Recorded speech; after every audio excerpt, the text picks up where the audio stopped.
வந்து ரொம்ப டென்ஷனாக இருக்காங்க. எவ்வளவோ சொல்லி பார்க்குறாரு.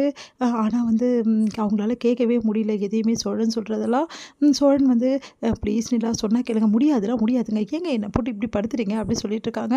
இங்க வந்து என்ன பண்றாங்க, சேரன் வந்து உள்ள வராரு. சேரன பார்த்தோன்னா நிலா அதிர்ச்சி அடைகிறாங்க. இங்க பாரும்மா, நான் வேணும்னு வந்து இதெல்லாம் பண்ணலம்மா. உங்க அப்பாவுக்கு உடம்பு சரியில்லைன்னு எங்களுக்கு தெரியும். ஆனா அவர் நல்லாயிட்டாருன்னு சொன்னோன தான் ஏற்பாடு பண்ணோம். இங்க என்ன நடந்துச்சுன்னு தெரியுமாம்மா? இங்க இருக்கிறவங்க எல்லாருமே வந்து ரொம்ப தப்பா பேசுனாங்கம்மா உங்கள பத்தி. நீயே சொல்லுமா, நீ வாட வந்த பொண்ணு உன்ன பத்தி தப்பா பேசினா எங்களுக்கெல்லாம் எவ்வளோ கஷ்டமா இருக்கும்.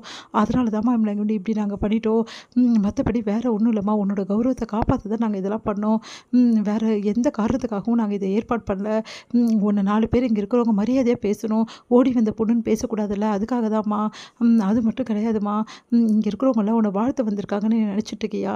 அதெல்லாம் இல்லவே இல்ல. இங்க இருக்கிறவங்க உன்ன வாழ்த்த வரலம்மா. நீங்கலாம் எப்படி வாழ்ந்துருவீங்கன்னு பார்க்கறதுக்கு தான் அவங்க வந்திருக்காங்க.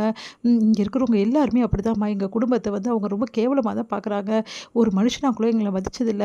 ஆனா நீ நல்லா இருக்கணும். உன்ன 4 பேர் அப்படிலாம் பேசக்கூடாது. எங்க குடும்பத்து வந்து சாபம் வந்து உன்ன பிடிக்கக்கூடாது. நீ நல்லா வாழணும். நீ வந்து நீ ரோட்ல போனா கூட சரி, உன்ன தெருவுல நீ நடந்தா கூட சரி, உன்ன பார்த்து வந்து அவங்க கை நீட்டி பேசக்கூடாது. அதுக்காக தாம்மா இத ஏற்பாடு பண்ணோம். உன் நல்லதுக்காக மட்டும் தாம்மா. கொஞ்சம் புரிஞ்சுக்கம்மா அப்படின்றாங்க. அத கேட்டுட்டு வந்து அப்படியே அழுகையே வருது. நம்ம நிலாவுக்கு. உடனே நிலா சொல்றாங்க, "அண்ணா நீங்க சொல்றதெல்லாம் வந்து எனக்கு புரியுதுண்ணா. நீங்க எனக்காக தான் இவ்வளவும் பண்ணியிருக்கீங்க. எனக்காக பார்த்து பார்த்து நீங்க யோசிச்சிருக்கீங்க. யார் இப்படிலாம் யோசிப்பாங்க? உங்ககிட்ட பொய் சொல்றது எனக்கு பிடிக்கலண்ணா. அதனால நான் உண்மைய சொல்ல போறேன்." "நிலா சொல்லாத நிலா" அப்படின்ற சோழன். "நீங்க அமைதியா இருக்கீங்க. நீங்க சொல்லுங்க சொல்லுங்கன்னு நீங்க சொல்லவே சொல்லல. நான் சொல்லி தான் தருவேன். அண்ணா இங்க பாருங்க, எங்களுக்குள்ள நடந்து உண்மையான கல்யாணம் கிடையாது." அப்படின்னோன அதிர்ச்சி அடைகிறாரு. "நீ என்னம்மா சொல்ற?" அப்படின்னோன, "ஆமாண்ணா" அப்படி சொல்லிட்டு நடந்த விஷயத்த எல்லாத்தையுமே வந்து நிலா சொல்றாங்க. அதெல்லாம் கேட்டு பயங்கரமா அதிர்ச்சி அடைகிறாரு. "இப்ப சொல்லுங்கண்ணா, நான் எப்படிண்ணா இந்த கல்யாணத்துல வந்து நான் நிக்க முடியும்? எப்படி நான் வந்து மேடை ஏற முடியும்? சொல்லுங்க. என்னால எப்படி பண்ண முடியும்? நான் அந்த கல்யாணத்தையே இன்னும் நான் ஏத்துக்கல. அது எப்படி நான் வந்து மேடை ஏறுவேன்?" அப்படின்னு சொன்னோனே செமையா டென்ஷன் ஆயிடுறாரு சேரன். உடனே சோழனுக்கு பலார்னு விடுறாரு. "எவ்வளோ தைரியமா இருந்தா ஒரு பொண்ணை இப்படிலாம் நம்ப வச்சு ஏமாத்திருப்பேன்." அப்படின்னோனே அதிர்ச்சி அடைகிறாங்க நிலா. உடனே வந்து, "அண்ணா அது வந்துண்ணா, எங்ககிட்ட இவன் என்ன சொன்னான்னு தெரியுமாம்மா உனக்கு?" அப்படின்னோனே அப்படியே நிலா பார்க்குறாங்க. எனக்கு அவங்கள ரொம்ப பிடிச்சிருக்கு. அவங்களுக்கும் என்ன ரொம்ப பிடிச்சிருக்கு. நாங்க 2 பேரும் லவ் பண்றோம். நாங்க 2 பேரும் லவ் பண்ணதால தான் நாங்க மேரேஜ் பண்ணிக்கிட்டோம்." அப்படின்னு சொல்லிட்டு சொன்னா. "அத நம்பி தாம்மா இவ்வளவும் பண்ணோம்." அப்படின்னு அதிர்ச்சி அடைகிறாங்க நிலா. "ஏன் சோழனி இப்படிலாம் சொன்னீங்க?" அப்படின்னு சொல்லிட்டு கேட்குறாங்க. வந்துங்க, உண்மையிலேயே உங்கள எனக்கு ரொம்ப பிடிச்சிருக்குங்க. அதனால தாங்க நான் அப்படி சொல்லிட்டேன். மத்தபடிலாம் அந்த கல்யாணம் நடந்தது வந்து எதேர்ச்சையா நடந்தாலும், எனக்கு அது எதேர்ச்சையா நடந்தா கூட எனக்கு சந்தோஷத்த குடுத்ததுங்க. அதனால தாங்க நான் வீட்ல இப்படி சொல்லிட்டேன். வேற ஒண்ணும் இல்லங்க அப்படின்னோன அதிர்ச்சி அடைகிறாங்க. அப்போ உங்களுக்கு இந்த கல்யாணத்து நடந்தது ரொம்ப சந்தோஷம் அப்படித்தானே? ஆமாங்க, உண்மையிலேயே எனக்கு ரொம்ப சந்தோஷம். ஆனா கல்யாணத்துக்கு நான் வந்து திட்டம் போட்டா நடத்தலங்க. ஆனா உண்மையிலேயே இந்த கல்யாணம் நடந்தது எனக்கு அவ்வளோ சந்தோஷமா இருக்குங்க என் மனசுல.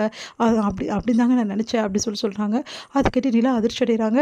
"இங்க பாருடா, என்ன நீ சொன்னாலும் சரி, தப்பு தப்பு தான். அந்த பொண்ணு வந்து ஒத்துக்கினா தான் இந்த கல்யாணம் கல்யாணம். அந்த பொண்ணு ஒத்துக்காத வரைக்கும் இது கல்யாணம் கிடையாது.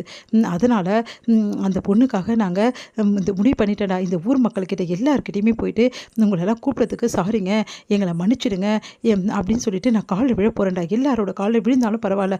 ஆனா இந்த பொண்ணு கஷ்டப்படுறத என்னால பார்க்க முடியாது. அதனால இந்த ஊர் மக்கள் எல்லார்கிட்டயும் போயிட்டு, "அண்ணா எப்படி அப்பலாம் பண்ண முடியும்? எல்லாரும் வந்துட்டாங்க. எல்லாம் வந்தா வந்துன்னு போறாங்கடா. நம்ம குடும்பத்த பத்தி இன்னைக்கு நேத்தா பேசுறாங்க.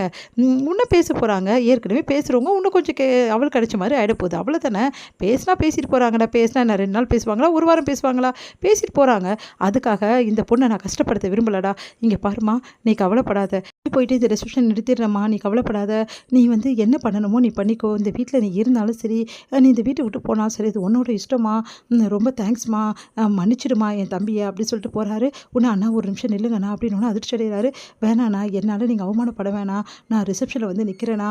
எதுவா இருந்தாலும் அப்புறம் பேசிக்கலாம்." அப்படின்னோன சோழனும் வந்து சேரனும் அதிர்ச்சி அடைகிறாங்க. நிலா சொன்னத கேட்டு இதோட முடியுது.